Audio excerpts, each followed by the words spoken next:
Okay, so we are in room 9130 on the MSC Seascape. Let's go check out the room. So we do have a balcony, and this is a connecting room, but I am not with my family, so we do not have access to that. But I've already kind of came in because we had our luggage. So there's a good sized couch, beautiful bed. The furnishings are really nice. They're very neutral. I have to say that I'm very impressed with. This is the balcony. And you can see, oh, sorry, this handle is a little loose to go, right?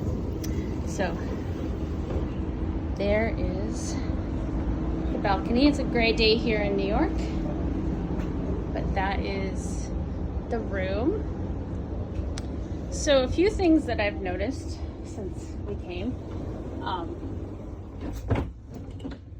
There is a lot of nice shelving spaces for you to put things, and it's nice that they have like the lips so things won't fall down.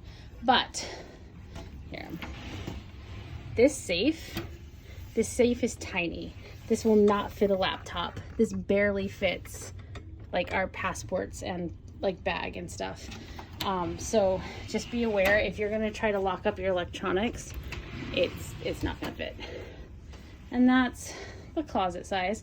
It's nice. It has a little cubby space for shoes. It is a little tight, but on the other hand, I love how there's drawers on the other side, so that's pretty cool. So that's the room.